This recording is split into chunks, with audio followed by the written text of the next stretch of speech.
regresamos en este rumbo de la mañana. Cuando son las 8:08 de la mañana y recibimos nuestro primer invitado, el buen amigo Ivanhoe N.G. Cortiñas, economista, miembro de la dirección política del partido Fuerza del Pueblo y con quien siempre es interesante analizar. Es Contralor, ¿verdad? Claro. Contralor. Sí, Contralor de la República, sí. Con quien siempre es interesante conversar cuando hay temas como los que están trazando la agenda noticiosa y la atención del país. Un hombre que sabe bastante de economía, lo explica de manera llana, pero que ha estado en las dos aceras, dentro del Estado y fuera del Estado, o sea que puede hablar con propiedad. Él está en el inside, claro, y ahora está outside. Gracias, Evangelio, por estar con nosotros. Muy amable por darme de nuevo la oportunidad de estar en el rumbo de la mañana con nuestros amigos, ¿no? Gracias, Alfredo, gracias, doctor, gracias. Daneri y obviamente Elvis. Gracias, ¿no? gracias. Y qué pena que faltan otros, sí, ¿no? Que son amigos, ¿no? Hicieron como el felino Melquía. El oficialismo tiene días que abandonó. El oficialismo tiene varios días que abandonó. Ellos han hecho como el felino Melquíades, huyeron hacia la derecha. Kimberly tiene excusa. Recuerdo a su muñequito. El día es que está cartones animados. Ivanhoe, esta situación de la reforma fiscal naturalmente despierta la preocupación de todos los sectores después de la propuesta que ha hecho el gobierno y que ya la llevó a la Cámara de Diputados. Si pudiéramos, se ha hablado mucho toda la semana de las distintas variables, pero si pudiéramos puntualizar por qué ustedes establecen como partido que no es cierto lo que ha estado diciendo algunos funcionarios del gobierno y algunos economistas de que esta reforma va a impactar más a los que más tienen. Ustedes han dicho no, mentira, es a lo de abajo y la clase media que más golpea. ¿Por qué precisamos eso de manera puntual? Mire, yo voy a empezar a construir mi respuesta con una expresión que estoy haciendo mía, pero no es mía, no soy autor. Dato mata relato. ¿Por qué los datos matan al relato? Bueno, porque el gobierno dice eso, ¿no? En su articulación de narrativa, de que esta reforma fiscal, que ellos le han llamado modernización fiscal, y yo le diría a ustedes, Alfredo, Daneri, Elvis, que de modernización solamente tiene que el autor es el Partido Revolucionario Moderno. Fíjense qué coincidencia. Partido Revolucionario Moderno y modernización fiscal. Ese es lo único, digamos, novedoso que tiene de modernidad, me refiero, porque los impuestos solamente fueron modernos en el siglo XVII, cuando pasaron de pagarse en especies en dinero. Sí. ¿No? Obviamente a partir de ahí nunca se ha pagado más de otra manera. Sí. Entonces, ¿por qué yo digo que el relato no resiste el dato? Por la sencilla razón dato mata relato. Y más del 60% de la población, casi 70% de la población está entre los pobres y clase media en la República Dominicana. Entonces, si la carga fiscal que tiene o carga tributaria impositiva, ¿no? Impuestos, para que el que nos escuche lo vea más claro, porque si hablamos de fiscal, como que también tendríamos que hablar del gasto, pero en este caso estamos hablando de impuestos, ¿no? ¿Sobre quién va a recaer? Sobre ese más del 60%, casi 70% de los pobres y de la clase media en la República Dominicana. ¿Es esto una expresión hueca lo que estoy diciendo? ¿Es parte de un relato? ¿Es parte de una narrativa que estoy indicando? No, es parte de un dato. Y es parte de un dato porque justamente en la estructura de los quintiles en el que está conformada la sociedad dominicana, alrededor de un 28% de los dominicanos es pobre. Y alrededor de 30% de los dominicanos es clase media. Pero un poquito, una franja que está entre los pobres y clase media, que está más cerca de los pobres, supera el 5 o 6%. Por eso es que hablo que esos datos matan relatos.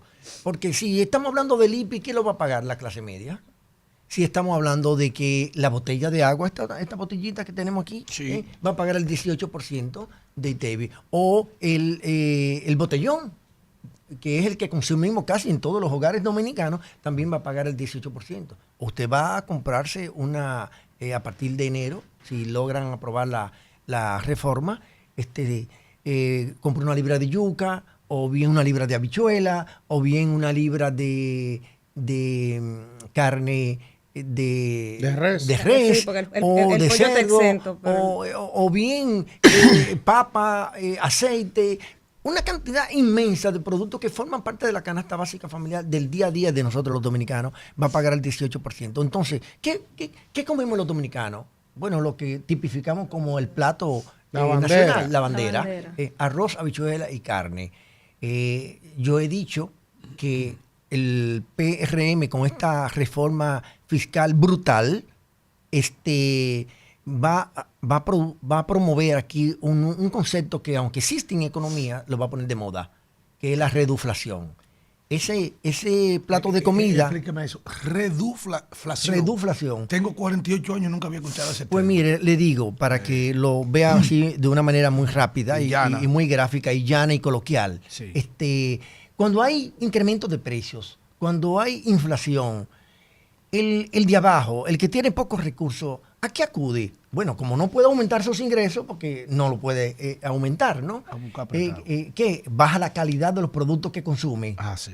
Y baja la cantidad de los productos que consume. Eso se llama reduflación.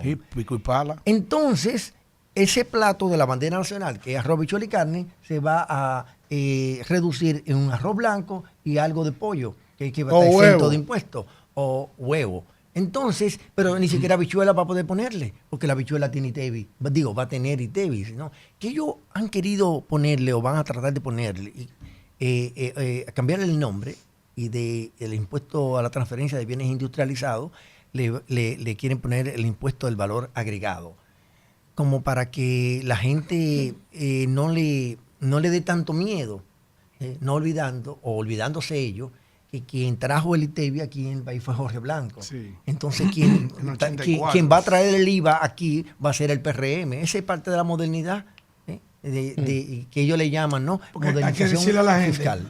que en otros países el IVA en España. Si lo que es el impuesto a la transferencia de bienes y servicios, que es el impuesto de valor agregado. El IVA y ellos lo han globalizado. Pero el mal no está en la sábana. No.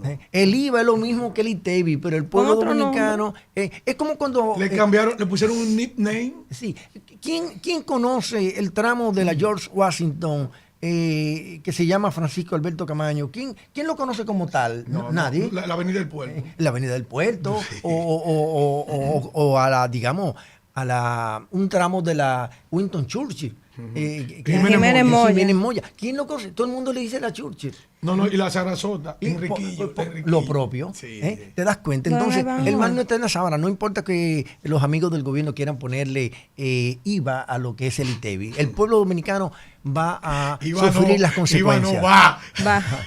Exactamente. Según los datos, la clase media es que va a cargar con el 81.9% de todo lo que se ha propuesto en esta reforma, con el tema de la reducción de los gastos educativos, el IPI, todo lo que se ha anunciado. La gran mayoría impacta a la clase media.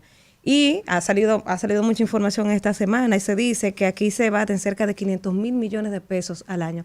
¿No pudiera el gobierno mejor atacar por ahí a los evasores y recaudar? Porque el monto que ellos dicen que van a recaudar son 122 mil millones, pero se están evadiendo 500 mil millones. Entonces no pudiéramos, en vez de cargar a la población con tanto, empezar a buscar por ahí, por la evasión. Mira, Caminero, yo quisiera coincidir con mis colegas economistas en cuanto a acuñar la expresión de que esta reforma fiscal brutal va a afectar más a la clase media que a los pobres.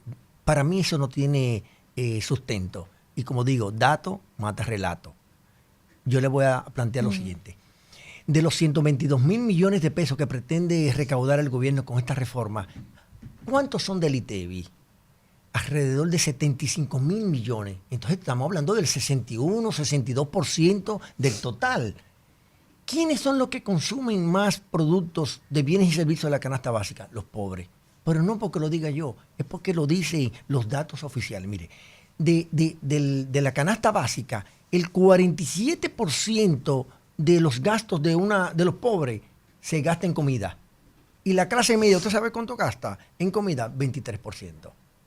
Entonces, no resiste. Como puede ver, el dato es muy, muy contundente. No quiero decir con eso que la clase media no va a quedar afectada. Sí, va a quedar afectada también. Por eso que yo digo que esta reforma va a impactar a los pobres y a la clase media fundamentalmente. Porque los pobres no pagan IPI. Pagamos IPI clase media, el que tiene un apartamentico que penosamente, cuando el umbral antes era, o hasta ahora es, alrededor de 9 millones de pesos, el umbral ahora va a ser 5 millones de pesos. Lo que significa que va a haber una laceración importante en el presupuesto de la familia. Ahí mismo, con eso del IPI, que ellos no solo que bajaron el umbral, sino que van a revalorizar las propiedades. O sea, que la última vez que se hizo fue en el 2013. Entonces, sería como un doble impacto. ¿No sería mejor una de las dos? Porque las dos es mucho. Pero además que van a ser juez y parte. Quien me va a cobrar me va a tasar. A tasar. Entonces, bueno, ¿qué hago? ¿No? ¿Es sí o sí? O como dijo la ministra de Cultura, ¿no?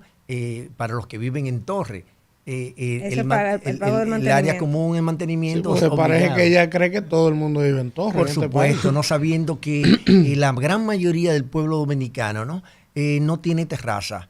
La terraza del pobre es la acera. Así es. ¿Sí? Y la diversión del pobre no es el restaurante ni el bar, sino el colmado o el colmadón. Entonces, veámoslo así. Ahí van, Joe. Yo quiero preguntarte lo siguiente. Me están planteando, te vamos a grabar por la empresa, puesto sobre la renta, todo esto el ITEVI, que es natural, pero también como individuo, al que gane más de 50,000 pesos, entonces lo vamos a obligar a hacer una declaración jurada todos los años, como si fuéramos funcionarios públicos. Pero además de eso, entonces me están diciendo también que sobre los bienes que yo, sobre la base de esfuerzo, sacrificio, muchísimas vicisitudes que tiene que tener una gente para tener una propiedad, también me la van a grabar. O sea, van 3 tipos de gravamen. O sea, ¿verdad? Ya van 3. Pero entonces también en la propuesta me dicen que de los pocos ahorros que tú logres acumular después de tú pagar todos esos impuestos, de tú soldear la deuda, de tú resolver los intereses, de tú eres un héroe y lograste hacerte un ahorrito y abrir un certificado, entonces también de los certificados financieros, de un 10% que cobran actualmente, están planteando subirlo a un 27%. Entonces son 4 formas de tributación. ¿Cómo se sostiene eso? ¿Cómo un ciudadano puede manejar eso? O sea, en una sociedad donde los servicios públicos son tan deprimentes, porque en Europa te cobran muchísimo impuestos. Ahora la gente no necesita tener seguridad, la gente no necesita tener vehículos, la gente no necesita gastar en combustible, o sea, ni en salud. Ni en salud. Fíjate, ustedes saben que casi todos tenemos el discurso de que promovemos y queremos la bancarización del país. Porque la bancarización es una expresión, digamos, de modernidad y de desarrollo y de crecimiento. Y me parece loable que cualquier gobierno trate de promover la bancarización. Ahora, ¿qué resulta? Acciones como esta van en contra de la bancarización, porque hace que la gente se aleje de esos sistemas o esos instrumentos o productos financieros que tiene la banca dominicana y las entidades de intermediación financiera, precisamente por eso, rehuyéndole a el tema impositivo. Pero hay algo más grave que eso, y se lo voy a leer porque la mejor manera de que alguien no quiera desmentirme es leyendo lo que ellos han escrito. Esto lo escribió el Ministerio de Hacienda, que fue el documento que presentó cuando se dio a conocer el proyecto de reforma fiscal brutal, le pongo yo de apellido, y lo voy a leer textualmente, que dice así: se implementará un programa de fiscalizaciones masivas y auditorías de personas físicas en donde se realizarán los cruces de sus consumos con los niveles de ingresos reportados a la DGI. ¿Qué va a pasar? Oigan bien lo grave que es eso. ¿Qué va a pasar? Bueno, que Elvis, que tiene su tarjeta de crédito, que va al supermercado, que va a un resort, que va de viaje, que va a comprar una taquilla para ver un concierto, y cualquiera de nosotros que somos clase media utilizamos de manera incluso lo usamos hasta para financiar nuestro presupuesto mensual. Claro. ¿Qué va a pasar? Bueno, que la DGI, sin tener esa atribución, va a incursionar en la privacidad de todos los ciudadanos que tenemos tarjetas de crédito. Porque cuando dice que va a monitorear, que va a fiscalizar, que va a auditar tu consumo, quiere decir que ellos van a saber que Caminero se compró un vestido, que Elvis se compró una libra de churrasco Angus, o que Alfredo. Pero está más fuerte que la ley del DNI. Ya ahí tú ves. Eso me lo brindan fuera de este país. Es para otro nivel social todavía. Yo quiero quedarme en la clase media, para que vean cómo lo preocupante para mí este es de los elementos más preocupantes de la reforma. El hecho de que se quiera alcanzar, inundar, violar la privacidad del consumo del ciudadano.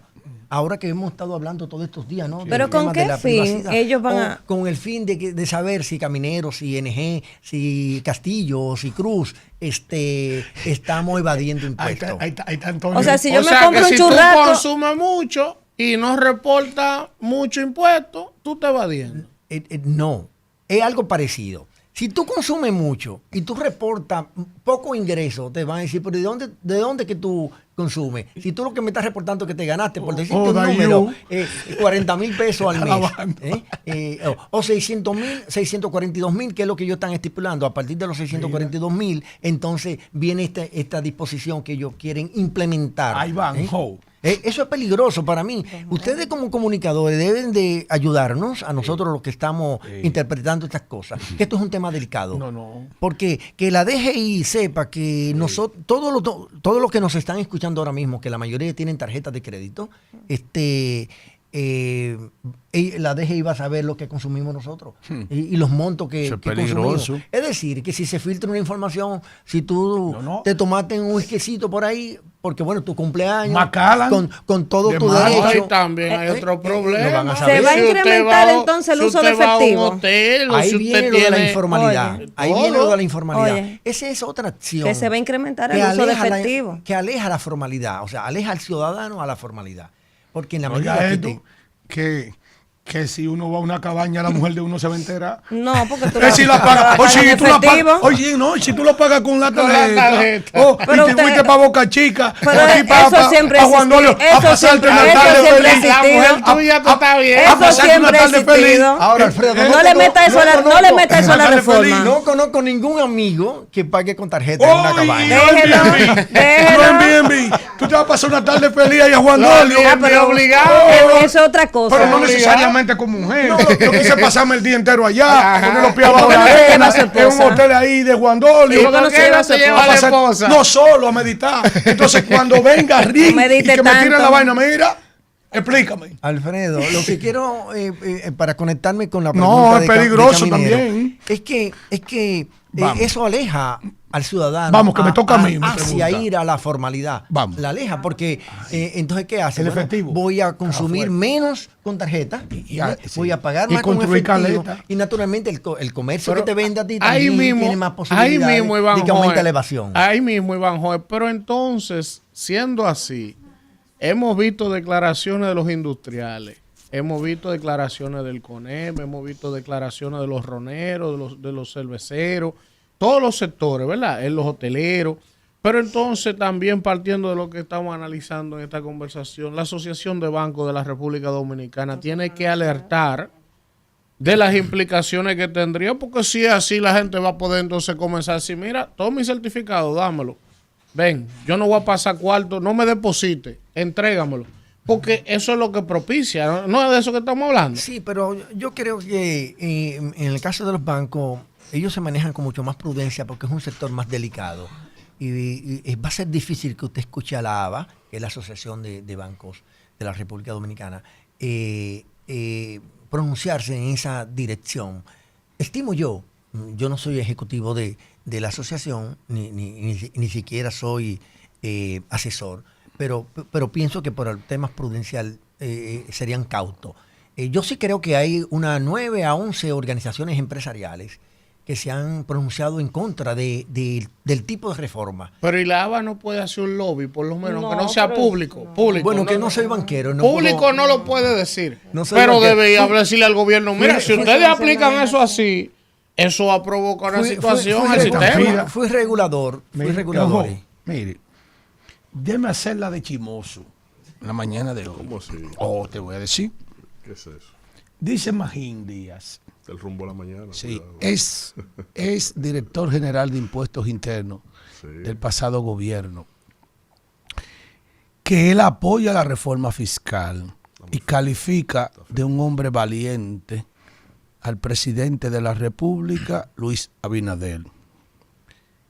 Isidoro Santana es ministro de Economía, Planificación y Desarrollo del pasado gobierno. Dice que el gobierno debería hacer una reforma fiscal más ambiciosa. Dice Isidoro Santana que el presidente fue muy conservador. Dice él, al considerar que debió presentar una reforma mucho más ambiciosa. Dice aquí, la verdad es que el gobierno tenía que hacer una reforma fiscal mucho más ambiciosa. Así es que se pretende resolver los problemas del mismo gobierno, que el mismo gobierno dice que va a resolver, incluyendo el crecimiento de la deuda. Sostuvo eso. Es verdad eso. Que el presidente primero es valiente y dice Isidoro que debió ser más fuerte. Cuando ustedes lo califican de un bombazo, su líder, Abinader, y usted lo calificó de un tablazo. No, Leonel. Su líder Leonel. Puño, maldita sea. Leonel, sí, dígame a ver. No, mire, usted sabe que siempre hay un abanico de opiniones. Sí. Esos colegas se expresan de esa manera y bueno, yo los respeto. El hecho cierto es que si usted quiere resolver el problema de la deuda con la reforma, ¿cómo es que tú vas a recaudar 122 mil millones de pesos y lo va a gastar? Entonces, yo no lo entiendo. A mí ellos que me gustaría recibir un poco de clase porque tal vez no pasé bien por la universidad, pero cómo reducir el déficit fiscal, cómo reducir el tema del endeudamiento público, que cada vez es más alto, usted captando más ingresos para gastarlo. No lo entiendo. De verdad que me gustaría recibir una clasecita. Es grabarlo más para ellos seguir con el ritmo de gasto. Porque no hay ningún planteamiento en la reforma del Mira, gasto eso yo público, no lo había tomado que en va a cuenta. 86 por cada 100 pesos presupuestados en gasto corriente. Entonces, eso ¿Cómo no- reducimos la deuda? Entonces, si usted te fija, son gastando? 10 mil millones que tienen en déficit mensual. 20 20.000. Entonces, esa reforma en realidad, aplicada tácitamente, es mucho más del 1.5%. No, ahí le iba a hacer esa pregunta. Dicen algunos Pero economistas. cuadran los 20.000, Espérate, si no, son 100 mil y oye, pico, y dicen el déficit algunos mensual son 20.000. economistas que se han puesto a analizar en detalle cada propuesta de la reforma, que el monto anda cerca de los 180 mil millones, no los 122 mil que dice que se anunció el gobierno. Y de hecho que Déficit. No, lo que se va a recaudaría. que lo que se recaudaría Por la de ser propuesta. aprobada la propuesta que está en el Congreso.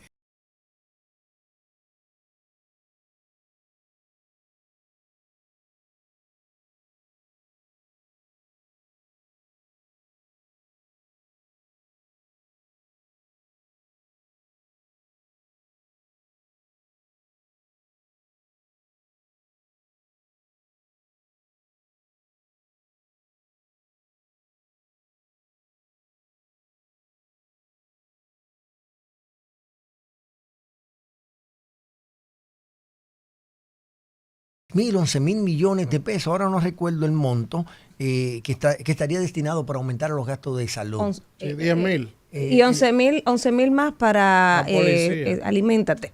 Pero ¿qué resulta? Si usted le incorpora esos recursos que supuestamente van a destinar a la salud para el presupuesto del año 2025, el que viene, no el de ahora, que se supone que el del 2025 es con la reforma, ¿no? Porque ellos tienen mayoría en el Congreso para aprobarla. Resulta y viene a ser que se va a gastar menos en salud que antes de la pandemia, del 2019 hacia atrás. El 2019, 2018 y otros años hacia atrás se destinaba dentro del gasto total público dominicano entre más de 11%, 11.5% del gasto total en salud. ¿Usted sabe cuánto se ha presupuestado para el año que viene gastar en salud? 9.8, 9.7. Entonces, no me vengan con el cuento de que se va a destinar más recursos para solventar situaciones de salud de un sector tan importante, ¿no? Yo quiero hacerte la siguiente pregunta, que se le he hecho a varios economistas en este debate, porque tengo una inquietud particular. Ellos bajan el tema del IPI, lo bajan, que no sé especialista, uno asume que eso es hasta anticonstitucional, porque si ya hay un derecho adquirido, una franja, tú me estás bajando la franja, legislame a partir de ahí. Pero está bien, se baja en la propuesta, 5 millones, ¿verdad? Pero ¿y por qué no le ponemos mejor, en vez del IPI, que es el patrimonio, que es un tema de estabilidad de la familia, con lo complicado que es aquí para los sectores acceder a un préstamo y poder pagarlo en 20 años? O sea, ¿por qué en vez de perseguir el IPI, ellos no le ponen, por ejemplo, el 1% a la placa de los vehículos? Y como quieres una fuente de recaudación anual y que representaría muchísimo más que lo que ellos están recaudando. Un tema de visión de cómo abordar los temas fiscales. Esa es la visión que ellos tienen, la han presentado en esta reforma fiscal que dieron a conocer esta semana. Y, ¿qué te digo? Es una respuesta que tienen ellos que construir ante esa inquietud, porque a decir verdad, el bajar el umbral de 9 millones a alrededor de 5 millones que estaba hablando del tema del IPI, eso va a significar un golpe importante para la clase media dominicana. Entonces, es un tema de visión. Yo creo que esta reforma fiscal definitivamente que es una reforma fiscal regresiva. Así la califiqué. Doña Almajoy, para nosotros un privilegio tenerle. Gracias. Tenía el pleno deseo de tenerle acá, precisamente porque usted es un hombre de metodología y apegado siempre a las ciencias. Ahora, vamos a ver lo siguiente. El gobierno anuncia con bombo y platillos para tener un afán populista con la clase social que más está agravando, que le está quitando las exenciones a los ricos, a determinados sectores que inciden en el Producto Interno Bruto del país. Pero resulta que esos mismos sectores de la economía tienen competencia en la región. Y en esos países competencia en la región tienen esas viabilidades fiscales para el fomento de la industria. La cuestión del fomento del desarrollo no existe en la lógica de esta administración de gobierno. ¿Cómo quedaría proyectado en los próximos años los sectores que están siendo desgravados, sobre todo en aquello que incide en la inversión extranjera directa para el país, que se grafica en empleo, demanda de servicios y otros insumos o dinámicas que inciden en las arcas públicas? ¿Cómo proyectar el tema de las exenciones como lo está planteando esta propuesta del gobierno? Mira, yo entiendo que la reforma fiscal que ha planteado el gobierno es innecesaria. Ellos construyeron a mediados de este año, o finalizando el primer semestre de este año, mayo, para serle específico, mayo del 2024, ellos construyeron un escenario de mediano plazo hasta el año 2028, asumiendo el periodo constitucional para el que han sido electos. Y ese escenario lo construyeron sin reforma fiscal. Y conforme a los datos de ellos, que están publicados ahí en la página de la Dirección General de Presupuesto y del Ministerio de Hacienda, te dice que la economía va a crecer en un 5%, que la tasa de inflación se va a mantener en un 4%, que la estabilidad cambiaria también se va a mantener durante los próximos 4 años, y que el déficit fiscal va a pasar de 3.1 a 2.1. Pero además también que el gasto público va a crecer de 1.4 billones de pesos a 1.8 billones de pesos hacia el año 2028. Entonces, en un escenario como el que ellos han descrito de mediano plazo, hasta el 2028, sin reforma, ellos piensan reducir, en ese escenario que ellos construyeron, reducir el déficit fiscal. ¿Para qué necesitamos una reforma? para entorpecer estos indicadores que ellos mismos han presentado. Porque a mí que nadie pueda tratar de convencerme de que esta reforma le trae buen ánimo a los ciudadanos. No creo que nadie esté celebrando. Esta va a ser una Navidad triste para el pueblo dominicano. Porque aunque no va a entrar en vigencia a partir, digamos, de noviembre o de diciembre, pero sí va a entrar a partir de enero. Porque esa es la ruta que ellos han establecido y tienen mayoría en el Congreso y no creo que tengan mayores dificultades de no aprobarla. No hacerle caso a nadie. Entonces, exacto. La aprobarán, es un sí o sí. Penosamente, ¿no? Pero es bueno que conten acta que también la población puede tumbarle el pulso a los gobiernos. En Colombia se lo tumbaron. En Costa Rica se lo tumbaron. En Brasil, En en Chile. Chile. En Brasil, pero más recientemente en Colombia. Fue el otro día. Exactamente. Y también en Costa Rica hace apenas un año. Le tumbaron el pulso al gobierno porque la población le dijo, no, esa reforma me perjudica, no me favorece. Entonces, porque ni siquiera va a bajar en forma importante el déficit fiscal, porque el déficit fiscal, ¿para cuánto se ha estimado para el año 2025? Según el gobierno, no según yo, 3.1%. ¿En cuánto está el déficit fiscal ahora en el 2024? ¿En cuánto estuvo en el 2023? En 3.1% del PIB. Entonces, ¿cómo va a ser que si tú con reforma en el año 2025 se va a mantener igual, según ellos, ¿no? No va a variar. Entonces, ¿de qué vale la reforma? Porque se supone que la reforma es para atacar el déficit fiscal, porque el déficit fiscal es la variable que explica el endeudamiento público. O sea, Doctor. un gobierno se endeuda porque entra en déficit. Exactamente. Y si el déficit va a ser igual en el 2025, ¿para qué la reforma? Doctor, déjeme aprovechar la presencia del ex contralor ahora. Y del ex Pero usted se va a tesor- salir y del del tema de ex la tesorero reforma. también. Y este Usted se va a salir del tema de la reforma, pues yo tengo una de la reforma todavía. Siga con la reforma porque... Sí, no, yo sé para dónde usted va. Yo sé para dónde usted va. Ahí van, Joe. Cuidado con Hay otros mecanismos de conseguir ese dinero que que el gobierno va a conseguir con la reforma. que Por dice que ejemplo, necesita. el que necesita. Por ejemplo, la nómina se incrementó en 132 mil porque se millones necesita, lo que hay que determinar es la Las pe- calidad del gasto. del gasto. Las pensiones se incrementaron también en 32 mil millones. O sea, hay muchos incrementos, hay muchos gastos que no estaban, que se incrementaron en estos 4 años. Entonces, Y otros que se dejan fuera, porque ¿sabes lo que estaban exigiendo ayer? Atención, mi faraón. Estamos sacrificando mucha gente, ¿verdad? El barrilito, también. el cofrecito. ¿Hay de dónde las buscar? exoneraciones que son 2, vamos a dejarle una, porque no estamos sacrificando a todo el mundo.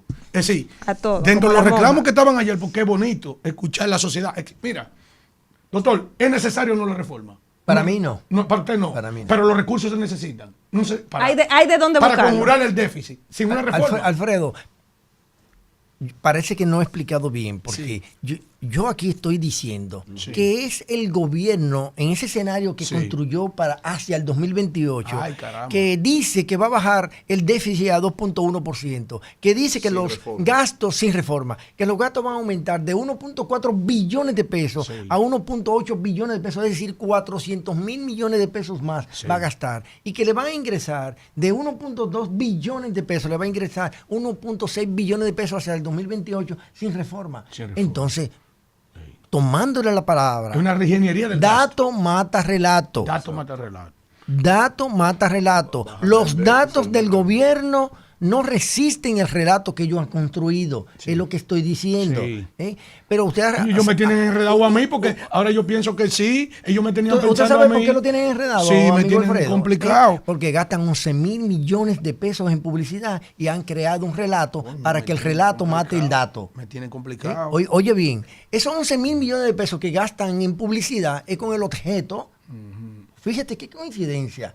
Nunca como antes, como ahora, en el 2024, el presupuesto en publicidad gubernamental. Aquí no hay ni un anuncito. Perdón, Alfredo. Nunca como ahora el gobierno ha gastado 11 mil millones de pesos, o está gastando, porque no ha concluido el año 2024. En este año, 11 mil millones de pesos. Qué coincidencia, que coincida, valga la redundancia, con la reforma. Bueno, porque ellos sabían que había unas elecciones de por medio, había que gastar en publicidad. Y venía la reforma y hay que seguir gastando en publicidad. ¿Para qué? Para hacerle creer a la gente, a través de muchos medios, que el relato de ellos hay que comprárselo. Es decir, que necesitan una reforma fiscal para que las cosas estén bien. Y la economía dominicana no ha estado creciendo. Ahora, hace unos días, nos dijeron que la tasa de inflación está en 3.4. Sí, y por debajo del rango meta. Yo diría, por debajo de la meta, que es más todavía. Y no dijeron que la economía ha crecido en 5.6%. Y la proyección que ellos han hecho dicen que hasta el año 2028 vamos a estar creciendo en 5%. Entonces, ¿para qué que necesitamos una reforma fiscal? La juramentación No la necesitamos. que esta era la mejor economía. Vamos a ver. Yo la pregunté, yo le pregunté y usted me Sí, interrumpió. ¿Se le olvidó? Ya, él la completó. La dama tiene preferencia, Alfredo. No, esto es terrible. Tú vas a seguir No, con va, eres Yo tú. quiero hacer una pregunta, entonces, si usted no quiere. No, yo tengo Vamos a ver. al Contralor. Yo quiero preguntarle lo siguiente, quizás en la misma línea de la suya. Ya salieron de la reforma. El caso, Sí. hay un caso Vamos, Elvin, vamos. del Intran, Sí, tu El papá más completo. reciente. el más Está reciente, en los tribunales de la Ese República, negro ¿verdad? brillante. Y entonces se dice que se elevó un tema de un presupuesto que estaba establecido para un programa de semaforización de la ciudad 104 de millones. 104 millones a 1.200 millones. Pero Hugo Vera, no había que le cuarto. acaban de cantar 18 meses, Hochi y los involucrados por ese caso de coerción, Y Padovani. en un momento Hugo dice, para defenderse en una entrevista hace unos días, en esta misma cadena de medios, pero ¿por qué me están acusando a mí? Si compra y contrataciones, Contraloría por la el Contraloría contrato lo aprobó, se transfirieron Lo esos certifica. fondos, pero el abogado de Hugo dice, así como están ellos aquí con Chaco y Bacinilla, con Chaleco y Bacinilla, debiera estar Carlos Pimentel aquí también. Y el Contralor. Entonces, el tesorero. usted que fue Contralor, ¿hay posibilidad dentro del aparato del Estado La redirección, los cuartos del IDA. de erogar unos fondos Del IDA. públicos? Estamos hablando se habla de un 60% de 1.200 millones que Estaban se en el IDA. pagaron. ¿Hay forma que eso ocurra sin la complicidad de los actores que definen eso? ¿Cómo pudieron ellos? No hablo hacer la estafa o la intenta de estafa en caso que fuera así. Eso yo no digo que ahora, después que se arma el entramado, el plan, vamos a decir, Responsabilidad. ¿cómo tú conviertes eso en dinero efectivo sin que nadie detecte en el Estado, ni el Contralor, ni el de compra, ni nadie? Que eso era un tema irregular. Mira, no desde el punto de vista político, ni tampoco desde el punto de vista jurídico, pero sí desde el punto de vista estrictamente técnico de la contabilidad gubernamental. Exacto. Los procedimientos están establecidos. Lo que ingresa el gobierno, que de alguna manera se eroga, se gasta, tiene que pasar por una ruta que va desde la dirección de presupuesto, pasa por la Contraloría y lo libera finalmente tesorería hasta llegar al destinatario, que puede ser una persona física como puede ser una persona jurídica. Los recursos públicos que ingresan al gobierno a través de la cuenta República Dominicana, no hay manera de sacarlo si no transita por esa ruta. Yo creo que la ventaja de que este tema se esté debatiendo en los tribunales de la República es que le va a permitir a las partes dilucidar y mostrar la verdad.